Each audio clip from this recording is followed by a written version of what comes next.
ये मर्ज मौजूद है उसको आप बंद कर दें और ठीक ठाक। दिल्ली पूरा बंद है, बेंगलोर पूरा बंद है, रेड जोन करार दे दिए गए। और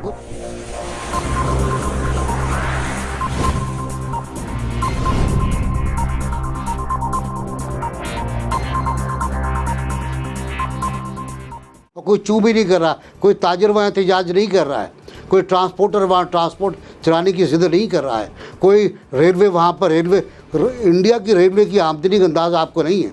उनको अब तक हमारी मुताबिक 7 खरब 44 करोड़ का नुकसान हो चुका है। वो चुपचाप बैठे हुए हैं, वो कुछ नहीं कह रहे। लेकिन अब जो सूरत हाल है अब ये है कि अब आप जज्बाती हम ना हो, हमको अक्ल से काम लेना होगा। अब सख्त लॉकडाउन भी शुरू हुआ था कि बहुत सख्त लॉकडाउन चाहिए, चाइना की तरह हुआन की तरह का लॉकडाउन चाहिए। और मैंने जुमला इस्तेमाल किया था कि चीख की आवाज़ भी बाहर ना आए, ऐसा लॉकडाउन चाहिए। लेकिन हमने नहीं किया, हमने उस लॉकडाउन को मजाक बना दिया, हम उससे खेलते रहे, उससे भी खिलवाड़ करते रहे। हम कभी कहते रहे कि ये लॉकडाउन है या ये कर्फ्यू है, फिर हम वजाहतें करते रहे कि ये लॉकडाउन क्या होता है, कर्फ्यू क्या होता है, दोनों में फ़र्क क्या होता है। तो एक लॉकडाउन जो हमने किया पहले 2 हफ्ते का, वो तो बहुत ठीक ठाक था, मुनासिब था। सिंध की हद तक मैं समझता हूँ, बलूचिस्तान में बहुत अच्छा रहा, केपी में भी ठीक ठाक रहा, लेकिन केपी में कुछ गलतियाँ हुई। अभी मैं सुन रहा था चीफ मिनिस्टर को सिंध के, वो कहते कि 13 मार्च को हम लॉकडाउन कर देते तो आज ये सूरत हाल नहीं होती। मेरा ख्याल है कि वो दुरुस्त कह रहे हैं कि अगर हम 13 मार्च को ही जब 27-28 पेशेंट थे हमारे पास, जैसे वियतनाम ने किया, जैसे और कई मुल्कों ने किया जहाँ ना होने के बराबर है बीमा मरीज़, वो कर चुके होते तो। लेकिन मेरा ख्याल है अब वो वक्त गुजर गया है। अच्छा। अब उस सख्त तरीन लॉकडाउन का वक्त नहीं रहा। आपने लोगों को आदी नहीं किया, आपने लोगों को एजुकेट नहीं किया कि लॉकडाउन क्या होता है, आपने लोगों को नहीं बताया कि मौत क्या होती है। 5-7 एपिडेमिक गुजरे इस दुनिया में, जहाँ आधा यूरोप साफ़ हो गया है, आधा अमेरिका साफ़ हो गया है, जहाँ पर इनका सिविलाइजेशन ख़त्म हो गई, लेकिन फिर सर्वाइव हुई। इंसान ज़िंदा रहता है तो मईशत आगे चलती है, और मईशत जब आगे चलती है तो ज़ाहिर है आगे और बढ़ता है। तो अब जो सूरत हाल है अब ये है कि बहुत सिस्टमेटिक, बहुत तरीके के साथ पढ़ा लिखा लॉकडाउन चाहिए अब आपको। जो मैंने कल भी अर्ज़ किया था कि अब आप जोन सिस्टम पे जाएं, जोन सिस्टम के अलावा कोई रास्ता नहीं कि जहाँ पर आपको मिल रहा है कि यहाँ पर ये मर्ज मौजूद है उसको आप बंद कर दें और ठीक ठाक।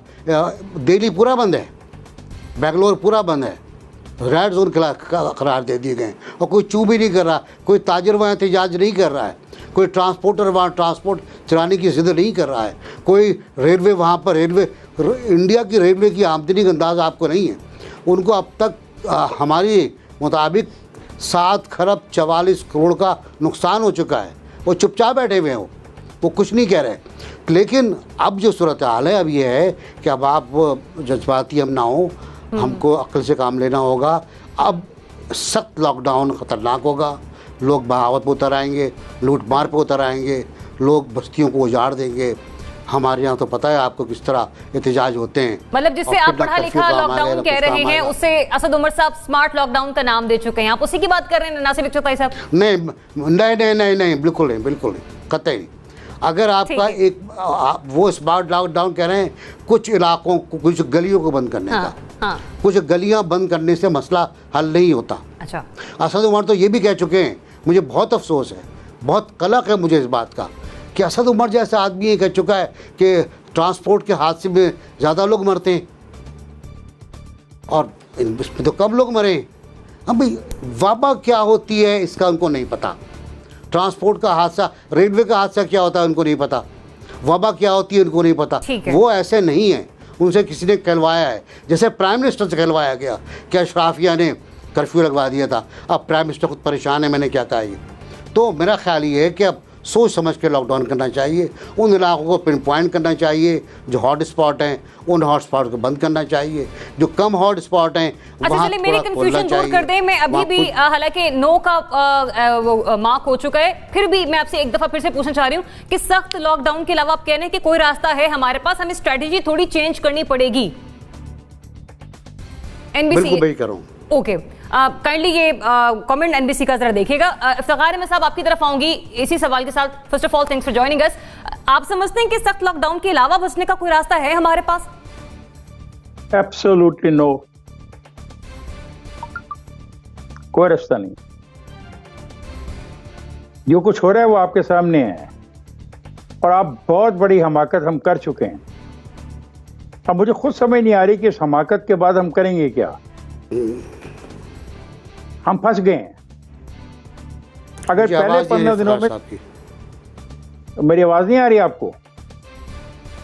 इफ्तिखार अहमद साहब, आप तबसरा कंटिन्यू रखिए। एनबीसी आपको सिर्फ सुन नहीं पा रहे, वो उस तरफ चेक कर लिया जाता है। खैर, असल में बात यह है कि अगर पहले 15 दिन में संजीदगी के साथ लॉकडाउन कर लिया जाता तो आज हम यहाँ पे ना खड़े होते कि हमारे सामने अब कोई रास्ता ही नहीं है, कोई चॉइस नहीं है हमारे पास। जिस तरह अमवात हो रही हैं, ये बहुत संगीन सूरत हाल की तरफ चीज़ें जा रही हैं। और क्या खूब एक फैसला किया गया कि अस्पतालों में जगह ना होगी, इसलिए अगर किसी को कोई बीमारी है और वो शक पड़ता है तो वो अपने घर में रहेगा। किस घर में रहेगा?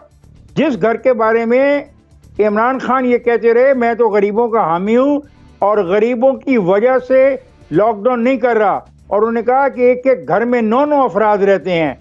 अब उस 9 अफराद के घर में अगर एक आदमी बीमार हो जाता है जिसको कोरोना है तो वो बाकी 8 का क्या बनेगा, क्योंकि अब तो अस्पतालों में जगह ही नहीं होगी।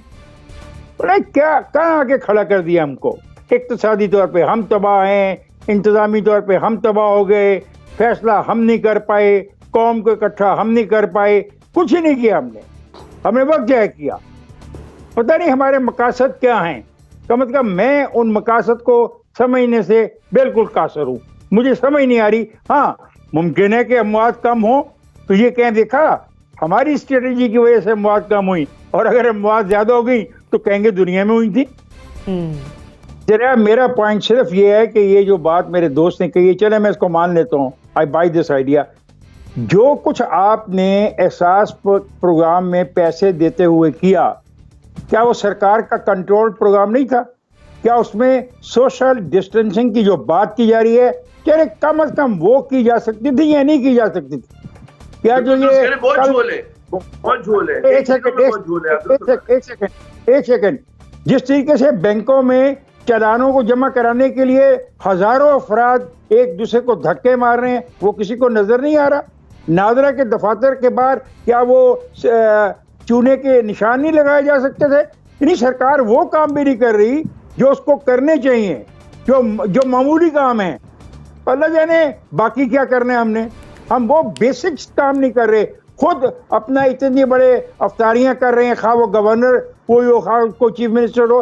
पहली दफा मेरे प्राइम मिनिस्टर ने मास्क पहन, ऐसे तो नहीं चलता ना। मैं कब कह रहा हूँ सबको मार दो, सबको भूखा मार दो और कर्फ्यू लगा दो, लेकिन ये तो नहीं हो सकता कि आप सोशल डिस्टेंसिंग का भी ख्याल ना करें, आप मास्क का भी ख्याल ना करें। ये नहीं हो सकता। अगर ये हुआ तो हजारों लोग मरेंगे, बिल्कुल इसमें कोई शक और शुबा नहीं होना चाहिए।